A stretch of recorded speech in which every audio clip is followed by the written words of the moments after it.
Ngobrol penuh inspirasi.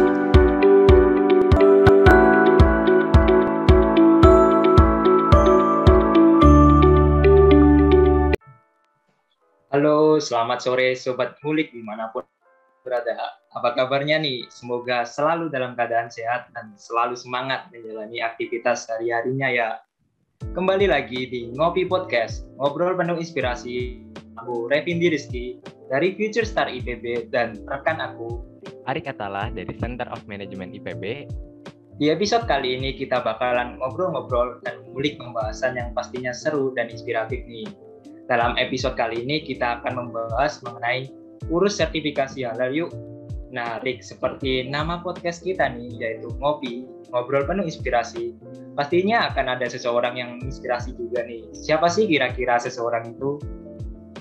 Nah, Kak Revin dan Sobat Ngulik semua, kali ini kita kedatangan tamu spesial yang menjabat sebagai Halal Business Partner at LPPOM MUI. Beliau bernama Mbak Yusdianti Febriani, yang biasa disapa dengan Mbak Febi. Kita sambut dulu kali ya. Halo Mbak Febi. Halo, assalamualaikum. Ini kali Bagaimana dan baik juga Mbak. Oke, siap kan ya Mbak untuk sharing bareng kita sama Sobat Ngulik juga? dong, ini bisa hadir ya podcast pada hari ini ya. Sebenarnya salam kenal juga semuanya teman-teman sahabat Ngulik selalu gitu ya. Dan semoga apa yang kita nanti diskusikan pada hari ini bisa bermanfaat untuk kita semua. Oke. Sebelumnya mau nanya nih, aku penasaran Mbak sekarang lagi di mana ya Mbak? Oh iya, jadi sebetulnya ini ada di studionya LPPOM MUI. Jadi karena spesial banget sama hari ini dan kebetulan memang sebenarnya di LPPOM MUI ini ada beberapa karena memang virus kita semakin meninggi ya, walaupun sekarang batasan di kereta api sudah ditiadakan gitu ya, tapi di LPPOM MUI masih menerapkan ada sistem WFH juga untuk karyawannya dan ada beberapa juga yang ngantor gitu ya, jadi dibagi. Kebetulan saya hari ini lagi di kantor dan ini ada di studionya LPPOM. Wah, keren banget ya Mbak Febi. Semangat terus ya Mbak untuk segala kesibukannya. Yang terpenting stay safe and stay healthy ya Mbak untuk masa pandemi ini. Betul. Oke. Masuk ke pertanyaan aja ya Mbak untuk mempersingkat waktu. Oke, boleh cerita lebih jauh nih tentang educational background-nya, aktivitas saat ini sama sedikit personal life-nya Mbak? Oke, baik. Sebetulnya kalau aktivitas sehari-hari ya memang bekerja di LPPOM MUI gitu ya. Jadi sekarang lagi di divisi sebagai halal partnership. Jadi kebetulan saya menangani proses pendaftaran sertifikasi halal untuk perusahaan yang berada di Indonesia begitu. Kalau background-nya sendiri, saya dulu berkuliah di Universitas Juanda. Jadi dulu tuh saya cita-cita banget nih masuk IPB, cuma nggak keterima. Jadi saya masuk di Universitas Juanda dan ambil di Fakultas Ilmu Pangan Halal. Jadi dari situlah karena awalnya like banget sama halal gitu ya, suka sama pengetahuan tentang halal dan sekarang diimplementasikan bekerja di LPPOM MUI.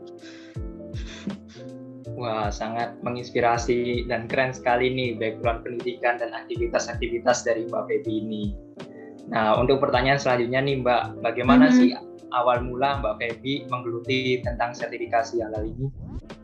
Oke, jadi awal mulanya karena dulu itu ketika saya kuliah, saya aktif sekali dengan organisasi namanya Ikatan Mahasiswa Peduli Halal seluruh Indonesia.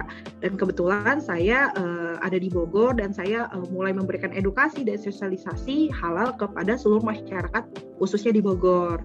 Bermula dari situ, lalu juga background pendidikannya juga memang ngambil Fakultas Ilmu Pangan Halal begitu ya. Dan sampai akhirnya rezekinya itu bekerja di LPPOM MUI saat ini dan ya sudah banyak menggeluti ya dulunya sebagai memberikan sosialisasi halal kepada masyarakat dan saat ini ada di Departemen Halal Partnership, jadi membantu proses perusahaan mendaftarkan sertifikasi halal. Wah, ternyata awal mulanya itu ikutan mahasiswa peduli halal ya, jadi sama mendorong untuk memiliki niat yang tinggi juga sertifikasi halal ini ya Bu. Ya Mbak. Betul. Oke. Karena kalau kita lihat, jadi awal mulanya tuh Wali Kota Bogor bilang, Pak Bima Arya, ingat sekali saya waktu itu Pak Bima bilang, Feb, Bogor ini wacananya mau jadi Bogor Kota Halal nih. Coba bagaimana nih membawa mahasiswa di Bogor nih cinta dan peduli sama halal gitu sih. Awal mulai ingat banget saya. Cuman ya sekarang juga masih digerakkan ya sistem atau keinginan jadi Bogor Kota Halalnya oleh Pak Bima. Tapi mungkin ada beberapa proyek lainnya yang sedang dikerjakan ya. Tapi masih dilanjutkan sama adik-adik yang bernaung di komunitas gitu sih. Seperti itu ya. Tuh, begitu ya Sobat Ngulik. Jadi mendorong diri sendiri untuk membuat Bogor sebagai kota halal ya. Oke. Sebelumnya nih untuk Sobat Ngulik juga kan kayak penasaran nih Mbak, sertifikasi halal itu apa ya Mbak? Dan lewat apa aja ya pengurusannya itu? Oke, jadi proses sertifikasi halal itu adalah proses di mana kita bisa memastikan bahwa produk itu halal, karena yang halal itu harus jelas, yang haram itu harus jelas begitu ya. Tapi di antaranya itu kan ada yang samar-samar ya, atau kita sebut subhat. Nah, ini yang harus diketahui. Nah, diketahuinya melalui apa? Di proses sertifikasi halal ini. Jadi proses sertifikasi halalnya memeriksa proses produk itu jadi gitu ya, dari hulu sampai hilir gitu. Terus kalau untuk pengurusannya sekarang ini, pengurusannya itu ya kalau sekarang kita lihat teman-teman yang ramai di Twitter, di medsos, logo halal baru gitu ya. Jadi sekarang ini proses sertifikasi halal dilakukan dengan mendaftarkan ke Badan Penyelenggara Jaminan Produk Halal atau BPJPH. Lalu juga daftarnya ke LPH, Lembaga Pemeriksa Halal, begitu ya. Nah, saat ini LPPOM MUI posisinya sebagai lembaga pemeriksa halal. Dan selanjutnya ke MUI. MUI ini tugasnya untuk memfatwakan produknya ini halal atau tidak, begitu. Wah, Sobat Ngulik jadi lebih tahu nih Mbak mengenai sertifikasi halal ini. Nah, untuk pertanyaan selanjutnya nih Mbak, apa aja sih Mbak yang bisa disertifikasi halalin selain makanan? Boleh diceritakan nih Mbak? Oke, jadi dulu itu proses sertifikasi halal itu voluntary gitu ya. Tapi semenjak adanya Undang-Undang Jaminan Produk Halal nomor 33 tahun 2014 disebutkan bahwa semua produk yang beredar di Indonesia itu wajib bersertifikat halal. Jadinya yang tadinya proses sertifikasi halal ini voluntary menjadi mandatory gitu. Nah, di dalam Undang-Undang Jaminan Produk Halal di nomor 33 tahun 2014 itu disebutkan produk apa sih yang boleh bersertifikat halal. Jadi ada produk makanan, minuman, barang gunaan gitu ya, barang gunaan, obat, kosmetik, bahan kemasan itu wajib bersertifikat halal. Oh, ternyata begitu ya Sobat Ngulik. Jadi nggak hanya makanan nih, jadi udah diatur di Undang-Undang Jaminan Halal juga nomor 33 2014 seperti Ibu Febri jelaskan. Nggak hanya makanan, minuman juga, terus ada obat kosmetik. Oke. Untuk tahapannya untuk mengurus sertifikasi halal ini gimana ya Mbak?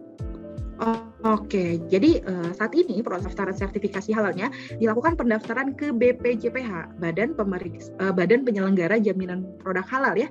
Jadi BPJPH ini badan di bawah naungan Kementerian Agama. Jadi daftar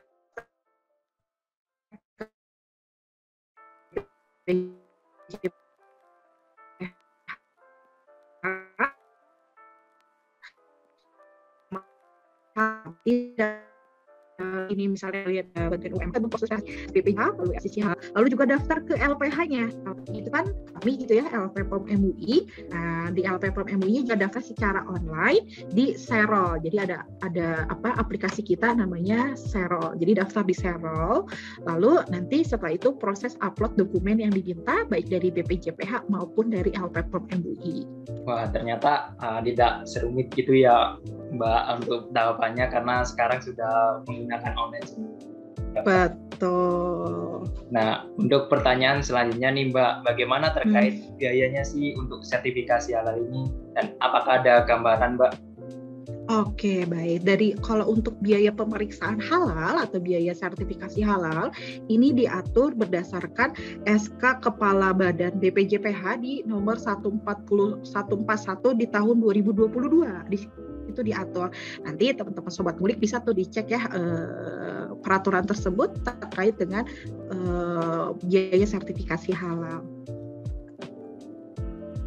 Oke, jadi pemeriksaannya itu sudah ada ya di SK-nya tersebut ya? Ya, di SK nomor 141 tahun 2021, mohon maaf. 141 tahun 2001. Ya, betul. Oke. Untuk sertifikasi halal untuk UKM ini seperti apa ya, Mbak, kalau prosesnya itu? Oke, jadi kalau untuk UMKM sebenarnya sama aja gitu ya, sama aja. Jadi tinggal daftar ke BPJPH, lalu daftar juga ke LPH-nya. Jadi LPH ini lembaga pemeriksa halalnya. Nah, itu kita LPPOM MUI, jadi tinggal daftar ke BPJPH, daftar ke LPPOM MUI. Nah, nanti teman-teman Sobat Ngulik nih sebagai mahasiswa, sebagai bukti pengabdian ke masyarakat bisa tuh dibantu kalau misalnya teman-teman UMKM mau daftar. Karena ada beberapa UMKM tuh masih belum paham dengan teknologi gitu ya, ada beberapa. Tapi pasti juga ada juga UMKM yang pasti udah melek teknologi. Nah, untuk yang UMKM yang belum melek teknologi ini, perannya mahasiswa atau teman-teman Sobat Ngulik bisa nih dibantu gitu ya. Jadi dapat informasi hari ini, nanti bisa tuh dibantu UMKM daftarnya. Oh, daftar ke BPJPH nih, kata Bu Febri, daftar ke BPJPH dan daftar ke serolnya LPPOM MUI. Wah, Sobat Ngulik ya, kalau ada kenalan atau bisnis UMKM sendiri bisa mendaftarkan produknya agar tidak ada memiliki sertifikasi. Nah, untuk pertanyaan selanjutnya nih Mbak, menurut Mbak Feby sendiri seberapa sih pentingnya dan benefitnya punya sertifikasi halal ini? Dan untuk sertifikasi halal ini berlaku mana sih Mbak? Oke, sekarang tuh sebenarnya bukan seberapa penting, tapi menjadi penting karena yang tadi sudah saya bantu jelaskan gitu ya, Sobat Ngulik, bahwa saat ini sertifikasi halal ini yang tadinya voluntary menjadi mandatory gitu ya, menjadi sebuah kewajiban. Jadi sangat penting sekali gitu ya, apalagi mayoritas Muslim kita di Indonesia itu paling banyak gitu ya, makanya kita tuh dikenal sebagai negara dengan populasi Muslim terbesar gitu. Terus dengan adanya sertifikasi halal juga jadi kitanya lebih terpastikan ya ketika kita mengkonsumsi produk makanan atau minuman gitu ya, oh udah ada logo halalnya, ya jadi lebih tenang gitu kan ya, karena udah pasti jelas kehalalannya. Terus tadi ini ya masa berlaku sertifikat halalnya ya, masa berlakunya saat ini selama 4 tahun. Ternyata sangat penting banget ya sertifikasi halal ini, yang tadinya volunteering menjadi mandatory, berarti suatu kewajiban untuk dimiliki ya sertifikasi halal ini. Oke, dan waktunya juga nggak sebentar ya Sobat Ngulik, ternyata 4 tahun cukup lama juga. Betul. Jadi mungkin saya tambahkan bukan hanya jadi sebuah kewajiban yang ada di pemerintah Indonesia, tapi di dalam Al-Quran, di dalam surat Al-Baqarah ayat 168, di situ dijelaskan, hai seluruh umat manusia, makanlah makanan yang halal lagi baik untuk kamu gitu. Jadi itu juga jelas gitu ya di pedoman hidup kita gitu, di dalam Al-Quran dijelaskan bahwa kita wajib untuk mengonsumsi makanan halal gitu. Benar banget dari Mbak Feby yang udah disampaikan tadi. Dengan adanya sertifikasi halal juga kita dapat memastikan makanan tersebut lebih aman dikonsumsi ya, untuk kesehatan juga. Oke. Untuk pertanyaan selanjutnya nih Mbak, kendalanya itu biasanya apa ya Mbak untuk mengurus sertifikasi halal ini? Oke, baik. Kendala itu lebih ke biasanya ya yang sering kita jumpai adalah ke dokumen pendukung bahan. Misalnya Mas Arik ini mendaftarkan produk makanan gitu ya, makanan menggunakan bahannya daging gitu ya. Nah, daging ini akan dimintakan dokumen pendukung bahannya oleh kami, bisa berupa sertifikat halal gitu. Nah, dokumen inilah yang biasanya sulit dipenuhi sama perusahaan. Namun saat ini karena sudah kewajiban sertifikasi, lalu juga sudah banyak sekali perusahaan yang melakukan proses sertifikasi halal, insya Allah gitu ya, pasti sudah banyak sekali bahan-bahan yang sudah bersertifikat halal gitu sih. Wah, ternyata kendalanya lebih ke dokumen pendukung bahan saja ya Mbak. Betul. Kalau secara teknis lainnya sekarang banyak kok. Misalnya Bu Feby, saya nggak ngerti gunain serialnya seperti apa. Tenang, kita punya tutorialnya. Nanti cek nih di YouTube kita gitu. Wah, lebih mudah ya Mbak. Ada tutorialnya tadi. Betul. Untuk pertanyaan selanjutnya nih Mbak, apakah pandemi COVID-19 ini cukup berdampak pada kepengurusan sertifikasi halal ini Mbak? Dan bagaimana cara Mbak Feby mengatasinya? Oke, dengan adanya ada kondisi kita saat ini tentu ya pasti ada. Namun saat ini yang biasanya kita melakukan proses audit itu secara langsung gitu ya, on-site gitu ya, kita datang visit langsung ke perusahaannya untuk melakukan proses pemeriksaan. Saat ini kita menggunakan namanya MOSA, Modified On-Site Audit kita sebutnya. Jadi ini auditnya kita lakukan secara virtual. Jadi walaupun dengan adanya kondisi saat ini gitu ya, kondisi kita di COVID ini, terkait dengan proses sertifikasi halal masih tetap kita bisa lakukan gitu.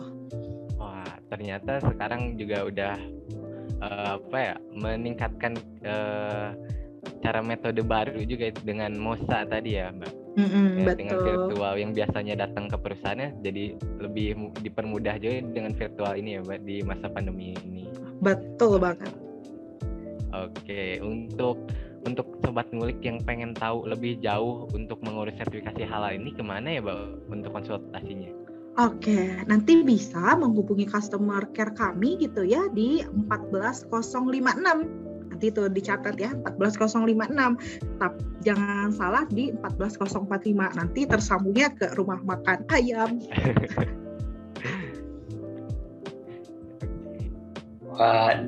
Untuk sobat ngulik yang ingin tahu lebih jauh nih mengenai sertifikasi halal, bisa ke customer care-nya di 156 ya Mbak. Atau 4056, atau bisa hubungi ke medsos kita semua atas nama LPPOM MUI gitu ya, baik dari Instagram, Twitter, Facebook, LinkedIn, YouTube, semua atas nama LPPOM MUI. Wah, keren banget nih sobat ngulik. Nah, untuk next question nih Mbak, pertanyaan terakhir, pesan apa sih yang ingin Mbak sampaikan kepada sobat ngulik yang menonton Ngopi Podcast episode kali ini, yang berkaitan dengan sobat ngulik yang berminat mengurus sertifikasi halal ini, atau juga sobat ngulik yang mau berkarir di bidang sertifikasi halal ini Mbak, seperti misalnya menjadi auditor. Apa saja sih Mbak yang perlu dipersiapkan? Oke, baik. Jadi untuk teman-teman nih, untuk sobat ngulik semua, sebagai manusia gitu ya, kita sebagai manusia pilihlah produk-produk yang sudah bersertifikat halal untuk menjamin apa yang kita konsumsi gitu ya, karena sesuai dengan pedoman hidup kita juga bahwa sudah diperintahkan untuk mengonsumsi makanan-makanan yang halal.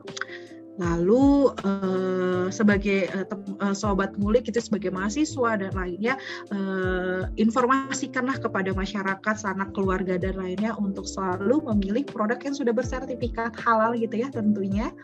Nah, untuk sobat ngulik yang pengen jadi auditor atau gimana sih Bu Feby, kayak pengen kerja juga tuh di LPPOM MUI, satu kuncinya pelajari terlebih dahulu apa yang ingin dicapai sama sobat ngulik. Misalnya, ke depan saya mau jadi auditor halal nih di LPPOM MUI gitu ya. Berarti pelajari terlebih dahulu ilmu-ilmu untuk menjadi auditor halal, background-nya sebagai teknologi pangan gitu ya. Oh, berarti ilmu-ilmu tentang pangannya harus saya perdalam lagi gitu. Sama selalu update, mencari informasi ketika kapan sih dibuka lowongan jadi auditor halal di LPPOM MUI. Nah, nanti kunjungi tuh di sosmed-sosmednya kami, karena setiap informasi selalu kami update di medsos kami. Oke, wah, jadi gitu ya sobat ngulik.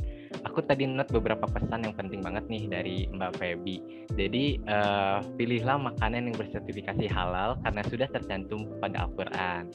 Dan jika para sobat ngulik ingin menjadi auditor, pertama itu kita harus mempelajari terlebih dahulu ilmunya. Lalu dengan begitu semua hal yang kita inginkan itu bisa terlaksana dengan adanya niat dan berusaha. Dan lagipun kita juga bisa mencari informasi-informasi mengenai lowongan kerja melalui medsos ataupun website dari LPPOM MUI ini. Oke. Betul sekali. Sama tagline-nya kita itu halal is my life. Wah, halal is my life. Tagline dari LPPOM MUI. Oke, nggak kerasa ya Sobat Ngulik. Kita udah lama banget nih berbincang-bincang sama Mbak Feby. Kita juga udah dapat banyak banget ilmu yang bermanfaat nih. Sebelum kita pamit, aku mau ngucapin terima kasih banyak banget untuk Mbak Feby yang sudah bersedia sharing-sharing tentang topik kita kali ini, yaitu urus sertifikasi halal yuk. Pada episode ini bersama aku, Kak Revin, dan Sobat Ngulik sekalian. Oke, terima kasih banyak ya Mbak Feby. Sama-sama, makasih banyak ya Sobat Ngulik. Semoga sehat selalu. Kalau misalnya butuh informasi apapun, bisa juga kontak ke saya, ke media sosial saya juga boleh. Insya Allah terkait pertanyaan Sobat Ngulik pasti saya bantu jawab. Sobat Ngulik juga jangan lupa nih follow dan dengarkan podcast Future Star IPB di Spotify yang berisi banyak inspirasi dan tentunya juga bermanfaat nih. Tapi yang nggak punya Spotify jangan kecewa.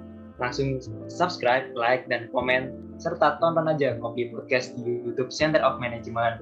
Aku Revindi Rizky dari Future Star IPB dan rekan aku Arik dari Center of Management IPB. Kami pamit undur diri and see you next time. Dadah. Assalamualaikum. Terima kasih untuk Sobat Ngulik yang udah ngedengerin Ngopi Podcast kali ini. Dan jangan lupa untuk tetap stay tune di Ngobrol Penuh Inspirasi selanjutnya. Bye-bye.